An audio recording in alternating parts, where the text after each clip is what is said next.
Olá, bem-vindo ao meu canal, meu nome é Paula e aqui você fica sabendo mais sobre a Ucrânia por meio do relato de pessoas que viveram ou ainda vivem no país. Hoje eu tenho uma convidada muito especial diretamente da Ucrânia. Ela que é artista, ceramista e também minha amiga, a Ksenia Yatsenko. A Ksenia e o marido Misha possuem um ateliê de cerâmica em casa e junto eles colocam a criatividade em ação para produzir as mais diferentes peças que eles vendem no mundo inteiro. Aliás, o link para a loja deles eu vou deixar aqui na descrição desse vídeo. Vale a pena mencionar também que a Ksenia foi a minha primeira professora de cerâmica. Em 2020, quando eu morava ainda lá na Ucrânia, ela foi quem me introduziu ao mundo da cerâmica e, é claro, devido à personalidade dela, a gente acabou se tornando queridas amigas. Eu decidi trazer a Ksenia aqui hoje por algumas razões. Não apenas eu quero apresentar a vocês o trabalho que ela desenvolve, mas também porque eu queria dar a ela a oportunidade dela falar sobre como ela tem ajudado o exército ucraniano por meio desse trabalho. E também como você pode ajudar. E outra razão é porque alguns meses atrás, em setembro de 2022, a Ksenia se tornou mãe e ela deu à luz a sua primeira filha, a pequena Sophie. Eu gostaria que ela compartilhasse sobre como que tem sido essa experiência para ela de viver um momento tão único na vida de uma mulher, só que estando num país onde os riscos são tão grandes. Bom, sobre esse assunto, entre outros, a Ksenia vai conversar com a gente hoje. So good to see you. Thank you for being here with me. Hi, dear. I'm happy to see you. Good. Are you okay? How do you feel these days? Okay. These days, okay. Good. Good to know. Good to know. Today we have electric today, so it is very good day. Had. Good. Ksu, so before we start talking about your work, I know that in your online shop you have more than 50 items.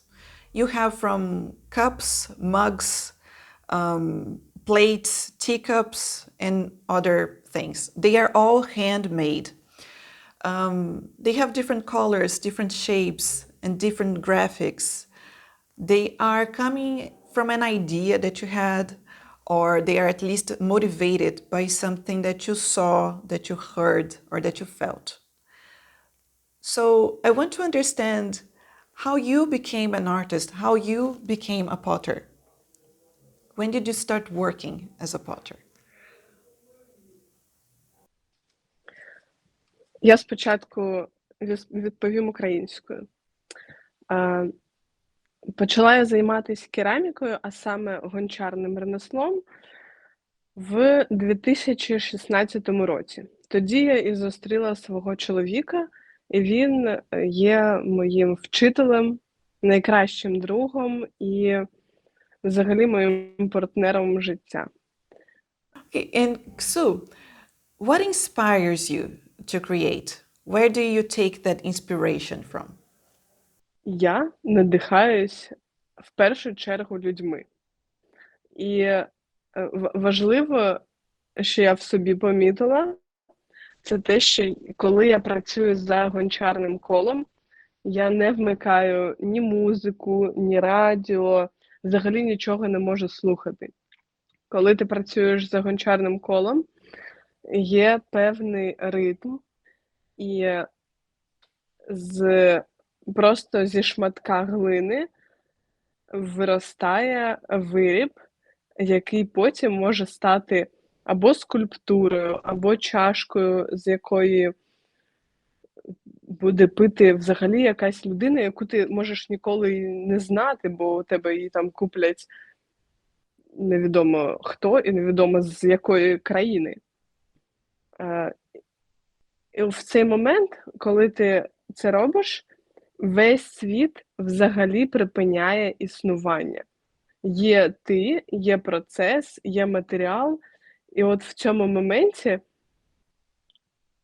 це момент створіння. І в цей момент створіння це найбільша мотивація і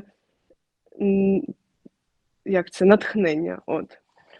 Я хотіла зазначити, що більшість робіт, що є в нашому магазині на Etsy, це роботи Міші. Бо він працює значно більше за мене з керамікою, довше і професійніше. Я, в свою чергу, більше працювала з людьми останні роки. У мене було багато діток, багато студентів і дорослого віку. Тому я мало часу приділяла саме створенню виробів, кераміки, скульптури чи чогось іншого. So I'm curious to understand, how does Ukrainian culture, history, and nature are expressed in the art that you create? Безумовно, і культура, і традиції відображені в наших роботах. Незважаючи на те, що Міша більше надихається японською керамікою, у нас дуже багато від традицій. Ми не робимо прямо традиційну українську кераміку, бо це є кому робити в нашій країні.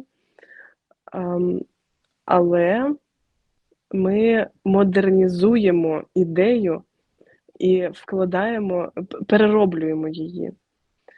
Таким чином, за літо Міша зробив серію робіт, яку ще не бачила Etsy. Він зробив серію робіт з українським фольклорним героєм Мамаєм. А в моїх роботах, в свою чергу, відображена Україна у вигляді лелеки чи виробів з колоссям хліба. Бо лелека і хлібний колос – це є невід'ємні символи української нації.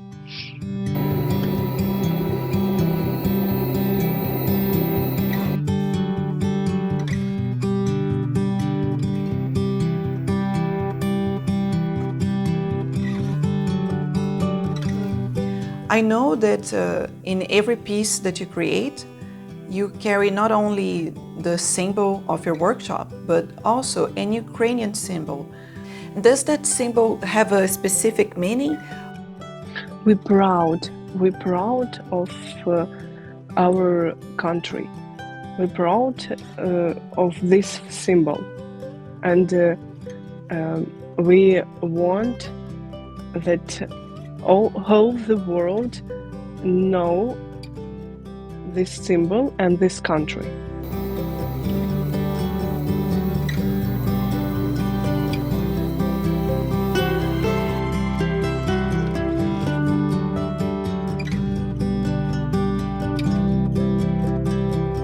When war started in February, I remember that, especially in your house, there was a time you had to use some tapes on the windows to prevent the glass shards from flying in case of an explosion happening close to your house.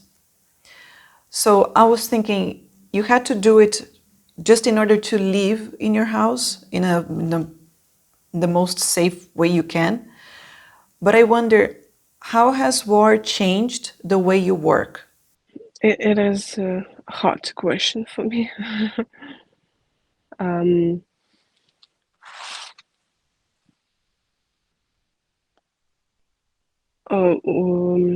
Нам було необхідно дійсно заклеїти вікна, і взагалі спочатку було незрозуміло, що робити, як робити і для чого. Бо ти прокидаєшся і такий думаєш: вау, добре, що прокинувся. А що робити? І ця постійна загроза, що тобі може прилетіти ракета в будинок чи поряд, і тебе просто знесе вибухова хвиля. не дуже надихає взагалі вставати з ліжка. I wonder, do you need electricity? So not having electricity means that you cannot work. Так, нам дійсно необхідна електрика для того, щоб робити нашу кераміку, бо ми випалюємо в електричній муфільній печі. Зараз, кілька днів тому, Міша залив фундамент під будівництво гарнової печі.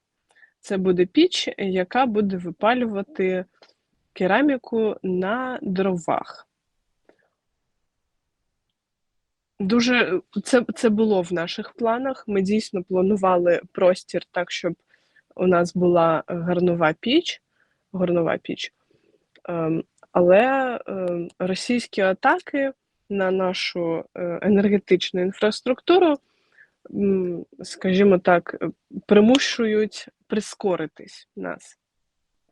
І це